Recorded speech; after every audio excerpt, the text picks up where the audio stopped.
everybody. How are we? Good to see all of you.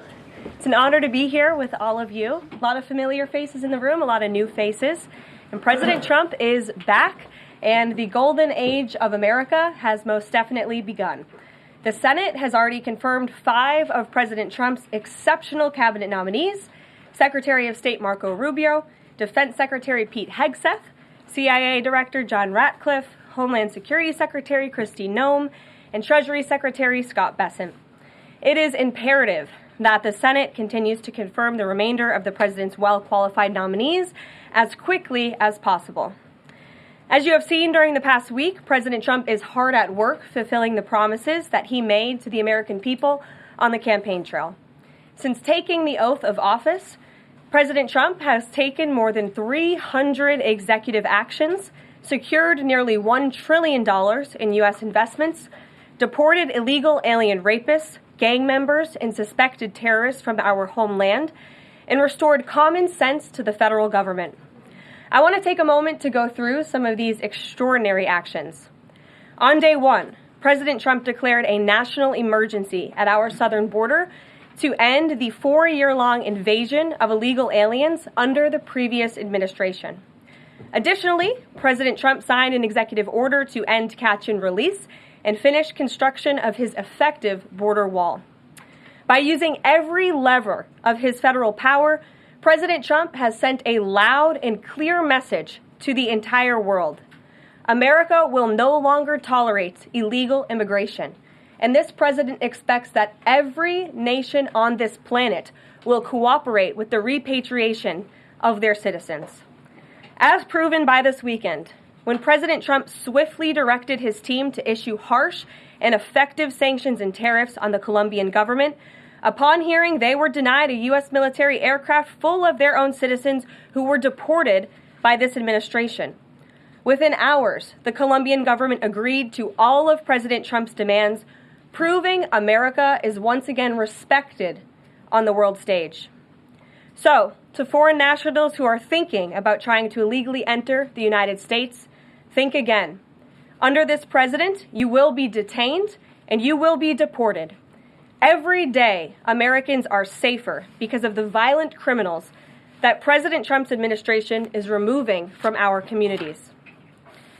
On January 23rd, ICE New York arrested a Turkish national for entry without inspection who is a known or suspected terrorist. On January 23rd, ICE San Francisco arrested a citizen of Mexico unlawfully present in the United States who has been convicted of continuous sexual abuse of a child aged 14 years or younger. ICE St. Paul has arrested a citizen of Honduras who was convicted of 4th-degree criminal sexual conduct with a minor. ICE Buffalo arrested a citizen of Ecuador who has been convicted of rape. ICE Boston arrested a citizen of the Dominican Republic who has a criminal conviction for 2nd-degree murder. This criminal was convicted of murder for beating his pregnant wife to death in front of her 5-year-old son. And ICE St. Paul also arrested a citizen of Mexico who was convicted of possessing pornographic material of a minor on a work computer. These are the heinous individuals that this administration is removing from American communities every single day, and to the brave state and local law enforcement officers, CBP, and ICE agents who are helping in the facilitation of this deportation operation, President Trump has your back, and he is grateful for your hard work. On the economic front, President Trump took immediate action to lower costs for families who are suffering from 4 long years of the Biden administration's destructive and inflationary policies. President Trump ordered the heads of all executive departments and agencies to help deliver emergency price relief to the American people, untangle our economy from Biden's regulatory constraints, and end the reckless war on American energy. President Trump also signed sweeping executive orders to end the weaponization of government and restore common sense to the federal bureaucracy. He directed all federal agencies to terminate illegal diversity, equity, and inclusion programs to help return America to a merit-based society. President Trump also signed an executive order declaring it is now the policy of the federal government that there are only 2 sexes, male and female. Sanity has been restored. Before I take your questions, I would like to point out to all of you once again have access to the most transparent and accessible president in American history. There has never been a president who communicates with the American people and the American press corps as openly and authentically as the 45th and now 47th president of the United States. This past week, President Trump has held multiple news conferences, gaggled on Air Force One multiple times, and sat down for a two-part interview on Fox News, which aired last week. As Politico summed it up best, Trump is everywhere again. And that's because President Trump has a great story to tell about the legendary American revival that is well underway. And in keeping with this revolutionary media approach that President Trump deployed during the campaign, the Trump White House will speak to all media outlets and personalities, not just the legacy media who are seated in this room. Because according to recent polling from Gallup, Americans' trust in mass media has fallen to a record low. Millions of Americans, especially young people, have turned from traditional television outlets and newspapers to consume their news from podcasts, blogs, social media, and other independent outlets. It's essential to our team that we share President Trump's message everywhere and adapt this White House to the new media landscape in 2025. To do this, I am excited to announce the following changes will be made to this historic James S. Brady briefing room, where Mr. Brady's legacy will endure. This White House believes strongly in the First Amendment, so it's why our team will work diligently to restore the press passes of the 440 journalists whose passes were wrongly revoked by the previous administration. We're also opening up this briefing room to new media voices who produce news-related content and whose outlet is not already represented by one of the seats in this room. We welcome independent journalists, podcasters, social media influencers, and content creators to apply for credentials to cover this White House. And you can apply now on our new website, whitehouse.gov/newmedia. Starting today, this seat in the front of the room, which is usually occupied by the press secretary's staff, will be called the new media seat. My team will review the applications and give credentials to new media applicants who meet our criteria and pass United States Secret Service requirements to enter the White House complex. So in light of these announcements, our first questions for today's briefing will go to these new media members whose outlets, despite being some of the most viewed news websites in the country, have not been given seats in this room. And before I turn to questions, I do have news directly from the President of the United States that was just shared with me in the Oval Office from President Trump directly, an update on the New Jersey drones. After research and study, the drones that were flying over New Jersey in large numbers were authorized to be flown by the FAA for research and various other reasons. Many of these drones were also hobbyists, recreational, and private individuals that enjoy flying drones. In time, it got worse due to curiosity. This was not the enemy. A statement from the President of the United States to start this briefing with some news. And with that, I will turn it over to questions. And we will begin with our new media members, Mike Allen from Axios, Matt Boyle from Breitbart. Mike, why don't you go ahead? Thank you very much. Karoline, does the president see anything fishy about DeepSeek, either its origins or its cost? And could China's ability to make these models quicker, cheaper, affect our thinking about expanding generation data centers, chip manufacturing? Sure. The president was asked about DeepSeek last night on Air Force One when he gaggled for, I think, the third or fourth time throughout the weekend with members of the traveling press corps.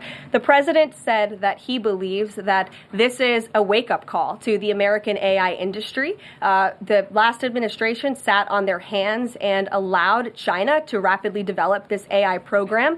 And so President Trump believes in restoring American AI dominance. And that's why he took very strong executive action this past week to sign executive orders to roll back some of the onerous regulations on the AI industry. And President Trump has also proudly appointed the first AI and crypto czar at this White House, David Sachs, whom I spoke with yesterday, very knowledgeable on this subject, and his team is here working every single day to ensure American AI dominance. As for the national security implications, I spoke with NSC this morning. They are looking into what those may be, and when I have an update, I will share it with you, Mike. Karoline, you say restore U.S. dominance. Is there a fear that the U.S. either is falling or has fallen behind?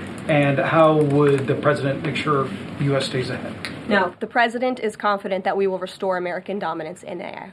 Yeah, so Karoline, first off, thank you to you and President Trump for actually giving voices to new media outlets that represent millions and millions of Americans. The thing I would add, I've got a two-part question for you. The first is just can you expand upon what steps the White House is going to take to bring more voices, not less, which is what our founder, Andrew Breitbart, believed in, into this room where they rightfully belong? Yeah. Absolutely. And as I said in my opening statement, Matt, it is a priority of this White House to honor the First Amendment. And it is a fact that Americans are consuming their news media from various different platforms, especially young people. And as the youngest press secretary in history, thanks to President Trump, I take great pride in opening up this room to new media voices to share the president's message with as many Americans as possible. In doing so, number one, we will ensure that outlets like yours, Axios and Breitbart, which are widely respected and viewed outlets, have an actual seat in this room every day. We also, again, encourage anybody in this country, whether you are a TikTok content creator, a blogger, a podcaster, if you are producing legitimate news content, no matter the medium, you will be allowed to apply for press credentials to this White House. And as I said earlier, our new media website is whitehouse.gov/new media. And so we encourage people to apply. Again, as long as you are creating news-related content of the day and you're a legitimate independent journalist, you're welcome to cover this White House. And secondly, Karoline, you said you laid out several of the actions that President Trump has taken. Obviously, it's a stark contrast to the previous administration of breakneck speed from President Trump. Can we expect that pace to continue as the first 100 days moves along here and beyond that? Absolutely. There's no doubt President Trump has always been the hardest working man in politics. I think that's been proven over the past week. This president has again signed more than 300 executive orders. He's taken historic action. I gaggled aboard Air Force One to mark the first 100 days of this administration, 4 p.m. last Friday, or first 100 hours rather. And this president did more in the first 100 hours than the previous president did in the first 100 days. So President Trump, I think you can all expect for him to continue to work at this breakneck speed, so I hope you're all ready to work very hard. I know that we are. Zeke Miller. Thanks, Karoline. A question that we've asked your predecessors of both parties in this job. When you're up here in this briefing room speaking to the American public, do you view yourself and your role as advocating on behalf of the president or providing the unvarnished truth that is, not to lie, not to obfuscate to the American people? I commit to telling the truth from this podium every single day. I commit to speaking on behalf of the President of the United States. That is my job. And I will say it's very easy to speak truth from this podium when you have a president who is implementing policies that are wildly popular with the American people. And that's exactly what this administration is doing. It's correcting the lies and the wrongs of the past 4 years, many of the lies that have been told to your faces in this very briefing room. I will not do that. But since you brought up truth, Zeke, I would like to point out, while I vow to provide the truth from this podium, we ask that all of you in this room hold yourselves to that same standard. We know for a fact there have been lies that have been pushed by many legacy media outlets in this country about this president, about his family, and we will not accept that. We will call you out when we feel that your reporting is wrong or there is misinformation about this White House. So, yes, I will hold myself to the truth, and I expect everyone in this room to do the same. And Karoline, just on a substantive question, yesterday the White House Office of Management and Budget directed across the board freeze, with some exceptions for individual assistance, we understand, to federal grants. It's caused a lot of confusion around the country among Head Start providers, among providers services to homeless veterans, Medicaid providers, states saying they're having trouble accessing the portal. Could you help us clear up some of the confusion, give some certainty to folks? And also, is that uncertainty, how does that uncertainty service the president's voters? Well, I think there's only uncertainty in this room amongst the media. There's no uncertainty in this building. So let me provide the certainty and the clarity that all of you need. This is not a blanket pause on federal assistance and grant programs from the Trump administration. individual assistance. That includes, I'm not naming everything that's included, but just to give you a few examples, Social Security benefits, Medicare benefits, food stamps, welfare benefits, assistance that is going directly to individuals will not be impacted by this pause. And I want to make that very clear to any Americans who are watching at home who may be a little bit confused about some of the media reporting. This administration, if you are receiving individual assistance from the federal government, you will still continue to receive that. However, it is the responsibility of this president and this administration to be good stewards of taxpayer dollars. That is something that President Trump campaigned on. That's why he has launched DOGE, the Department of Government Efficiency, who is working alongside OMB. And that's why OMB sent out this memo last night, because the president signed an executive order directing OMB to do just this. And the reason for this is to ensure that every penny that is going out the door is not conflicting with the executive orders and actions that this president has taken. So what does this pause mean? It means no more funding for illegal DEI programs. It means no more funding for the Green New scam that has cost American taxpayers tens of billions of dollars. It means no more funding for transgenderism and wokeness across our federal bureaucracy and agencies. No more funding for Green New Deal social engineering policies. Again, people who are receiving individual assistance, you will continue to receive that. And President Trump is looking out for you by issuing this pause because he is being good steward of your taxpayer dollars. Thanks, Caroline. Sure. How long is this pause going to last, and how is the Trump administration recommending that organizations that rely on federal funding make payroll, pay their rent in the meantime? It is a temporary pause, and the Office of Management and Budget is reviewing the federal funding that has been going out the door. Again, not for individual assistance, but for all of these other programs that I mentioned. I also spoke with the incoming director of OMB this morning, and he told me to tell all of you that the line to his office is open for other federal government agencies across the board, and if they feel that programs are necessary and in line with the president's agenda, then the Office of Management and Budget will review those policies. I think this is a very responsible measure. Again, the past 4 years, we've seen the Biden administration spend money like drunken sailors. It's a big reason we've had an inflation crisis in this country, and it's incumbent upon this administration to make sure, again, that every penny is being accounted for honestly. Why impose this pause with so little notice? Why not give organizations more time to plan for the fact that they are about to lose, in some cases, really crucial federal funding, at least for a period of time? There was notice. It was the executive order that the president signed. There's also a freeze on hiring, as you know, a regulatory freeze, and there's also a freeze on foreign aid. And this is, again, incredibly important to ensure that this administration is taking into consideration how hard the American people are working. And their tax dollars actually matter to this administration. You know, just during this pause, DOGE and OMB have actually found that there was $37 million that was about to go out the door to the World Health Organization, which is an organization, as you all know, that President Trump, with the swipe of his pen in that executive order, is no longer wants the United States to be a part of. So that wouldn't be in line with the president's agenda.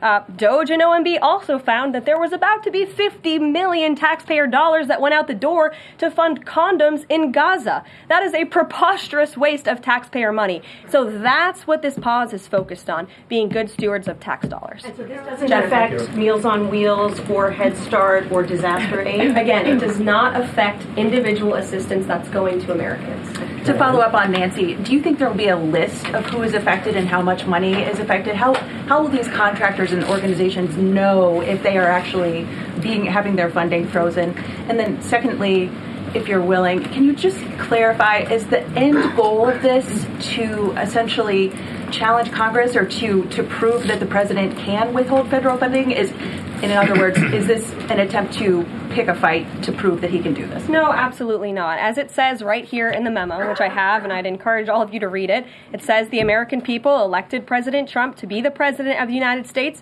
and gave him a mandate to increase the impact of every federal dollar. This memo requires federal agencies to identify and review all federal financial assistance programs and supporting activities consistent with the president's policies and requirements. The American people gave President Trump an overwhelming mandate on November 5th, and he's just trying to ensure that the tax money going out the door in this very bankrupt city actually aligns with the will and the priorities of the American people. Will there be a line? Yes. Welcome. You look great. You're doing a great job. You talked about transparency, and some of us in this room know how just transparent President Trump has been the last 5 or 6 years. I think you'll do the same. My question is, do you think this latest incident with the president of Colombia is indicative of the global, powerful respect they have for President Trump moving forward, not only to engage in economic diplomacy with these countries, but also world peace? Absolutely. I'll echo the answer that the president gave on Air Force One last night when he was asked a very similar question by one of your colleagues in the media. This signifies peace through strength is back. And this president will not tolerate illegal immigration into America's interior. And he expects every nation on this planet, again, to cooperate with the repatriation of their citizens who illegally entered into our country and broke America's laws. Won't be tolerated. And as you saw, the Colombian government quickly folded and agreed to all of President Trump's demands. Flights are underway once again. Karoline. Two questions on deportations, if I may. President Trump had said on the campaign trail that he would deport pro-Hamas students who are here on visas. And on his first day in office, he signed an executive order that said, quote, the U.S. must ensure that admitted aliens and aliens otherwise already present in the U.S. do not bear hostile attitudes towards the citizens, culture, government, institutions, or founding principles.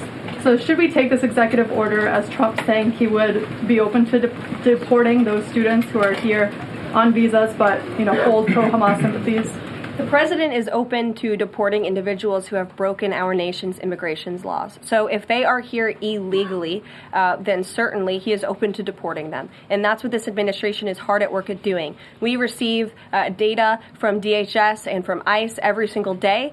From what we hear on the ground, ICE agents are feeling incredibly empowered right now because they actually have a leader in this building who is supporting them in doing their jobs that they were hired to do, which is to detain, arrest, and deport illegal criminals who have invaded our nation's borders over the past 4 years. That's what the president is committed to seeing. Peter. Very quickly, just following up on the question on immigration first. President Trump, during the course of the campaign in 2024, said the following about illegal immigration. He said, they're going back home where they belong, and we start with the criminals. There are many, many criminals. NBC News has learned that ICE arrested 1,179 undocumented immigrants on Sunday, but nearly half of them, 566 of the migrants, appear to have no prior criminal record besides entering the country illegally. Is the president still focused exclusively, which is a civil crime, it's not criminal? It's a federal crime. So I'm asking, though, he said he was going to focus on those violent offenders first. So is violent offenders no longer the predicate for these people to be deported? The president has said countless times on the campaign trail, I've been with him at the rallies, I know you've been there covering them too, Peter,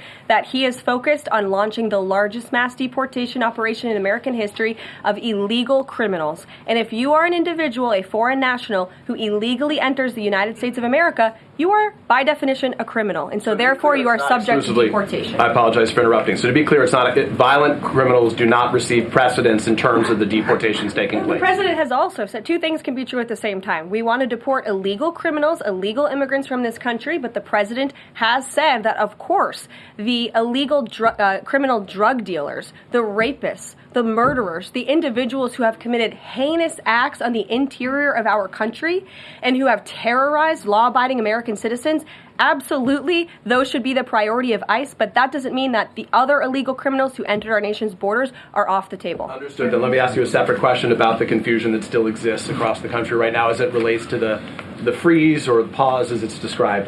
President Trump, of course, ran one of the key policy items was that he was going to lower prices, lower the cost of everything from groceries, as he often said. But in many of the cases, it would seem that some of these moves could raise prices for real Americans on everything from low-income heating, that program, child care programs. Will nothing that the president's doing here in terms of the freeze in these programs raise prices on ordinary Americans? What particular actions are you referring to that I'm would... referring to LHEAP right now. That's the low-income heating program, for example. We can talk about... There's no clarity, so I could refer to a lot of them. We don't know what they are specifically. Can you tell us that LHEAP, that LIHEAP, is not one of those affected? So you're asking a hypothetical based on programs that you can't even identify. No, I just identified. What I can tell you just to be clear, since you guys haven't identified, let's do it together, just for Americans at home. Medicaid, is that affected? I gave you a list of examples: Social Security, Medicare, welfare benefits, food stamps that will not be impacted by this federal pause. I can get you the full list after this briefing from the Office of Management and Budget. But I do want to address the cost cutting because that's certainly very important and cutting the cost of living in this country. President Trump has taken historic action over the past week to do that. He actually signed a memorandum to deliver emergency price relief for American families, which took a number of actions. I can walk you through those. He also repealed many onerous Biden administration regulations. We know over the past 4 years, American households has been essentially taxed $55,000 in regulations from the previous administration. President Trump, with the swipe of his pen, rescinded those, which will ultimately put more money back in the pockets of the American people. So deregulation is a big deal. And then when it comes to energy, I mean, the president signed an executive order to declare a national energy emergency here at home, which is going to make America energy dominant. We know that energy is one of the #1 drivers of inflation. And so that's why the president wants to increase our energy supply to bring down costs for Americans. The Trump energy boom is incoming, and Americans can expect that. Please share that out. Thank you. Karoline, I think some of the confusion may be here with this pause on federal funding. You've made it clear you're not stopping funds that go directly to individuals, but there certainly are lots of organizations that receive funding and then may pass along a benefit. Meals on Wheels, for one. They provide meals for over 2.2 million seniors. What is the president's message to Americans out there, many of whom supported him and voted for him, who are concerned that this is going to impact them directly, even if, as you said, the funding isn't coming directly to their wallet? I have now been asked and answered this question 4 times. To individuals at home who receive direct assistance from the federal government, you will not be impacted by this federal freeze. In fact, OMB just sent out a memo to Capitol Hill with Q&A to clarify some of the questions and the answers that all of you are asking me right now. Again, direct assistance will not be impacted. I've been asked and answered about this OMB memo. There's many other topics of the day. Jackie Heinrich. Direct assistance, Caroline, it's going to another organization and then trickling down. Direct assistance that is in the hands of the American people will not be impacted. Again, as I said to Peter, we will continue to provide that list as it comes to fruition. But OMB right now is focused on analyzing the federal government's spending, which is exactly what the American people elected President Trump to do. And one question on immigration, Caroline, on immigration. Of the 3,500 arrests ICE has made so far since President Trump came back into office, can you just tell us the numbers? How many have a criminal record versus those who are just in the country illegally? All of them, because they illegally broke our nation's laws, and therefore they are criminals as far as this administration goes. I know the last administration didn't see it that way, so it's a big culture shift in our nation to view someone who breaks our immigration laws as a criminal, but that's exactly what they are. You made a point of going with the worst first. They all have a criminal record? And welcome to the briefing If they room. broke our nation's laws, yes, they are criminal. Yes. Thank you. On stripping security details for figures like John Bolton, Pompeo, Brian Hook, Senator Tom Cotton said that he's seen the intelligence and the threat from Iran is real for anyone who played a role in the Soleimani strike. He voiced concern it wouldn't just impact those individuals, but potentially their family, innocent bystanders, friends, anyone who's near them when they're out in public. Is the president open to reconsidering his decision? The president was asked and answered this yesterday, and he was firm in his decision despite some of the comments that you had referenced. And he's made it very clear that he does not believe American taxpayers should fund security details for individuals who have served in the government for the rest of their lives. And there's nothing stopping these individuals that you mentioned from obtaining private security. That's where the president stands on it. I have no updates on that. Is there any concern that this decision might jeopardize the administration's ability to hire the best advisors for these kinds of positions in the future? No, in fact, I've talked to the Presidential Personnel Office, who has told me directly that there is such an influx of resumes for this administration that it's incredibly overwhelming. There is no lack of talent for the Trump administration. Reagan, Ron, would he take any responsibility if anything happened to these people? Would he feel at all that his decision was a factor in that? The president was asked and answered this yesterday. I defer you to his Thanks, comments. Caroline. Reagan, since you're in the back row, I hear you. The back row hasn't gotten much attention in the last 4 years, so I'm happy to answer your question. And I can project. Does the president intend to permanently cut off funding to NGOs that are bringing illegal foreign nationals to the country, such as Catholic charities? I am actually quite certain that the president signed an executive order that did just that, and I can point you to that. One more, Caroline. President Trump issued an executive order on increased vetting for refugees and visa applications. Right. Part of that order was considering an outright ban for countries that have deficient screening processes. Has the president considered yet which countries might fall into this category, or countries like Afghanistan or Syria under consideration for a full ban? Yeah, so the president signed an executive order to streamline the vetting for visa applicants and for illegal immigrants in this country who are coming, of course, from other nations. It also directed the Secretary of State to review the process and make sure that other countries around the world are being completely transparent with our nation and the individuals that they are sending here. And so the Secretary of State has been directed to report back to the president. I haven't seen that report yet. We've only been here for a few days. One, on the freeze in federal funding, who advised the president on the legality of telling government agencies that they don't have to spend money that was already appropriated by Congress?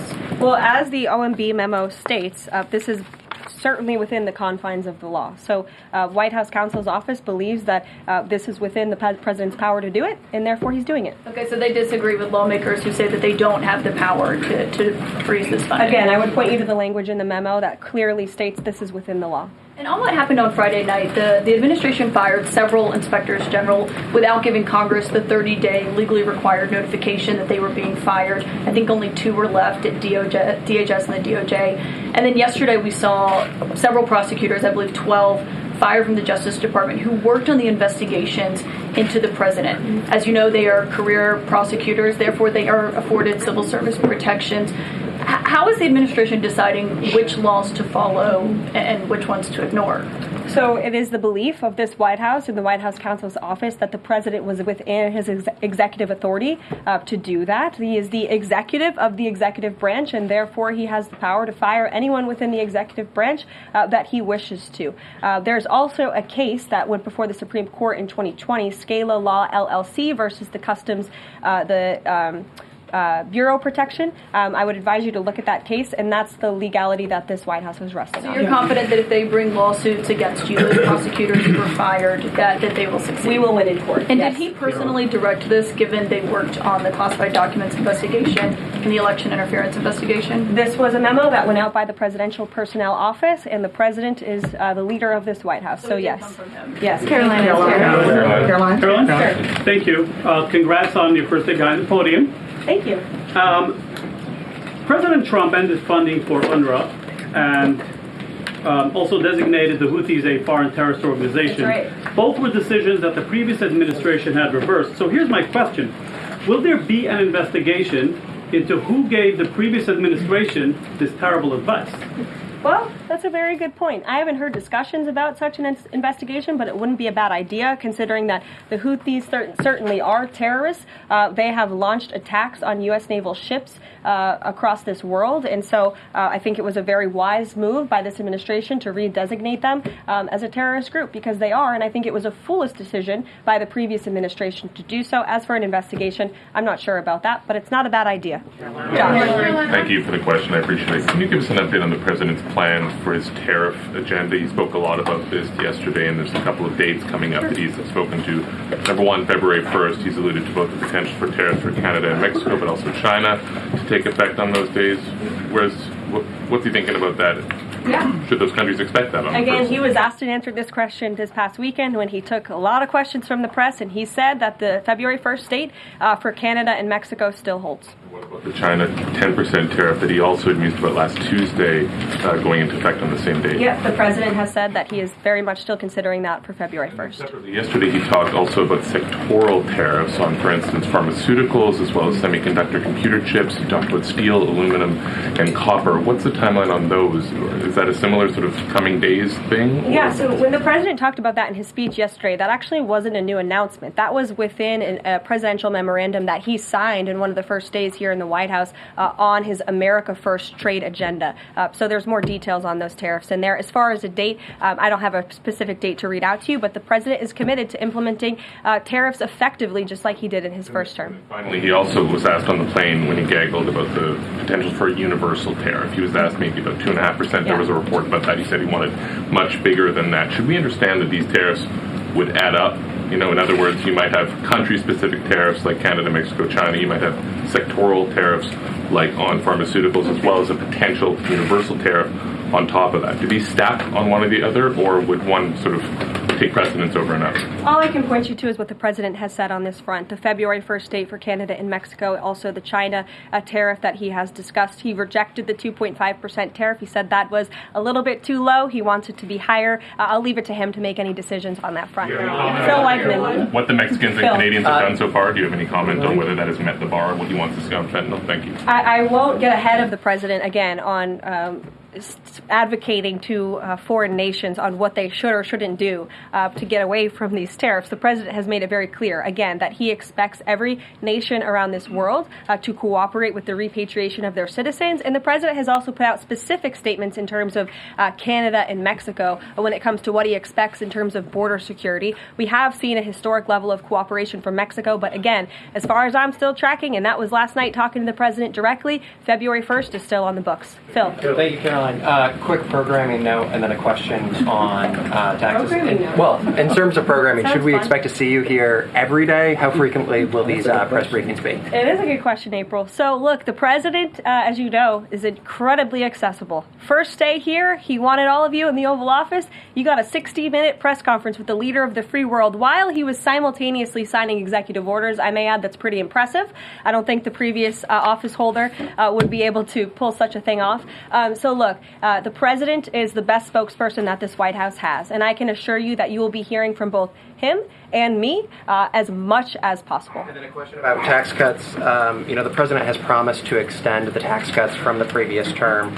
I'm curious, does the president support corresponding spending cuts as some Republicans have called for in Congress? And will the new Treasury Secretary be leading those negotiations with the Hill as Mnuchin did during the first administration? The president is committed to both tax cuts and spending cuts, and he has a great team negotiating on his behalf, but there's no better negotiator than Donald Trump, and I'm sure he'll be involved in this reconciliation process as it moves forward. Caroline, in the announcement that you made last night on the Iron Dome, it said the president had directed that the United States will build this Iron Dome. Yeah. When you read into the executive order, it seemed short of that. It asked for a series of studies and reports back from him. Can you tell us whether the president has directed this? And if he is as concerned on this issue, why the suspensions that we saw listed by OMB included so many different nuclear programs, non-proliferation programs, programs to blend down nuclear weapons, and so forth?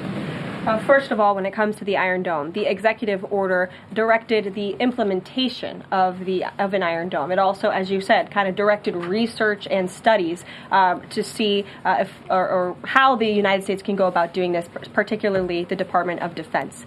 When it comes to the other question that you asked about those specific programs, again, I would say this is not a ban. This is a temporary pause and a freeze to ensure that all of the money going out from Washington, D.C. is aligned with the president's agenda. And as the Office of Management and Budget has updates on what will be kickstarted once again, I will provide those to you. Just to clarify for a sec what you were saying before on Medicaid. It wasn't clear to me whether you were saying that no Medicaid would be cut off. Obviously, a lot of this goes to states before it goes to individuals and so forth. So are you guaranteeing here that no individual now on Medicaid would see a cutoff because of the pause? I'll check back on that and get back to you. John. Thanks a lot, Caroline. As you know, in the first week that the president was in office, signed an executive order as it relates to birthright citizenship, trying to eliminate that. Now, 22 state attorney generals have said that this is unconstitutional. A federal judge has just agreed with their argument. What's the administration's argument for doing away with birthright citizenship? The folks that you mentioned have a right to have that legal opinion, but it is in disagreement with the legal opinion of this administration. This administration believes that birthright citizenship is unconstitutional, and that is why President Trump signed that executive order. Illegal immigrants who come to this country and have a child are not subject to the laws of this jurisdiction. That's the opinion of this administration. We have already appealed the lawsuit that was filed against this administration, and we are prepared to fight this all the way to the Supreme Court if we have to, because President Trump believes that this is a necessary step to secure our nation's borders and protect our homeland. On foreign policy, Caroline, on foreign policy, if I may, the president's commitment to the NATO Defense Alliance, is it as strong as the prior administration? Is it the same as when he served as president in his first term in office? As long as NATO pays their fair share, and President Trump has called on NATO allies to increase their defense spending to 5%. You actually saw the head of NATO at Davos last week on Bloomberg television saying that President Trump is right, and if Europe wants to keep itself safe, they should increase their defense spending. I would just add that there was no greater ally to our European allies than President Trump in his first term. The world for all nations in Europe, and of course here at home, was much safer because of President Trump's peace through strength diplomatic approach. Thank you, Caroline. And it's great to finally be called on as well in the briefing room. I appreciate that. Of course, we know President Trump just got back from North Carolina and California meeting with victims of natural disasters. There's the 2-year anniversary of the East Palestine, Ohio toxic train derailment. Does the president have any plans to go visit the victims of that toxic spill, or just visit in general? No plans that I can read out for you here. If that changes, I will certainly keep you posted. What I can tell you is that President Trump still talks about his visit to East Palestine, Ohio. That was one of the turning points, I would say, in the previous election campaign, where Americans were reminded that President Trump is a man of the people, and he, as a candidate, visited that town that was just derailed by the train derailment, no pun intended, and he offered support and hope, just like I saw the president do this past week.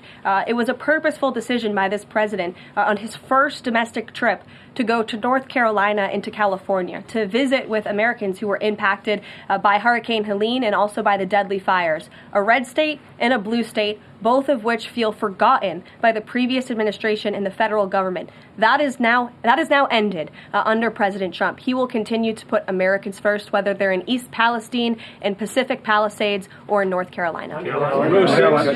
Thank you, Caroline. On California, could you please clarify what the military did with the water last night, as referenced in the president's Truth Social post? The water has been turned back on in California, and this comes just days after President Trump visited Pacific Palisades, and as you all saw, applied tremendous pressure on state and local officials in Pacific Palisades, including Los Angeles Mayor Karen Bass, to turn on the water and to direct that water to places in the south and in the middle of the state that have been incredibly dry, which has led to the expansion, the rapid expansion of these fires. So could you clarify what the military's role was, where the water came from, and how it got there? Again, the Army Corps of Engineers has been on the ground in California to respond to the devastation from these wildfires, and I would point out that just days after President Trump visited the devastation from these fires, the water was turned on. That is because of the pressure campaign he put on state and local officials there who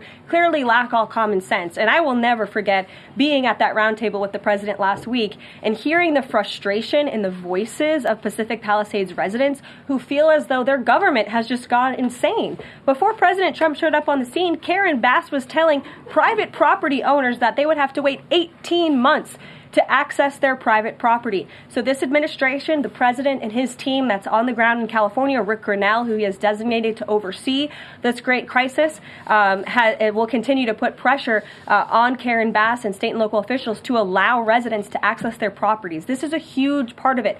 These residents want to take part in their own clearing out of their properties. They should be able to do that. It's the United States of America. What happened to our freedom? Clearly it's gone in California, but not anymore under President Trump. April. Caroline, welcome to the briefing room. Thank you. Several questions. One on the pause. Will minority serving institutions preferably colleges and universities, have those monies held back temporarily at this moment? Again, I have not seen the entire list because this memo was just sent out. So I will provide you all with updates as we receive them, okay?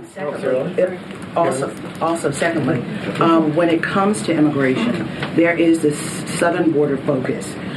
What happens to those who've overstayed their visas? That is part of the broken immigration system. In 2023, there was a report by the Biden administration, the Homeland Security Department, that said overstays of visas were 3 times more than usual. Will there be a focus on the overstays for visas as well?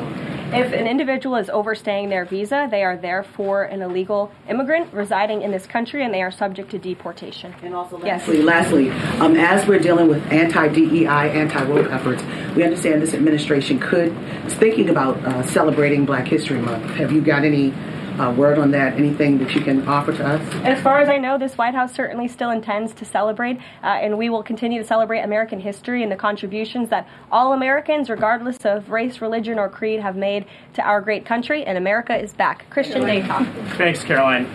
Just real quick, you mentioned the inflation executive order the president signed, but egg prices have skyrocketed since President Trump took office. So what specifically is he doing to lower those costs for Americans? Really glad you brought this up, because there is a lot of reporting out there that is putting the onus on this White House for the increased cost of eggs. I would like to point out to each and every one of you that in 2024, when Joe Biden was in the Oval Office, or upstairs in the residence sleeping, I'm not so sure, egg prices increased 65% in this country. We also have seen the cost of everything, not just eggs. Bacon, groceries, gasoline have increased because of the inflationary policies of the last administration. As far as the egg shortage, what's also contributing to that is that the Biden administration and the Department of Agriculture directed the mass killing of more than 100 million chickens, which has led to a lack of chicken supply in this country, therefore a lack of egg supply, which is leading to the shortage. So I will leave you with this point. This is an example of why it's so incredibly important that the Senate moves swiftly to confirm all of President Trump's nominees, including his nominee for the United States Department of Agriculture, Brooke Rollins, who is already speaking with Kevin Hassett, who's leading the economic team here at the White House, on how we can address the egg shortage in this country. As for costs, I laid out the plethora of ways that President Trump has addressed saving costs for the American people over the past week. He looks forward to continuing to doing that in the days ahead.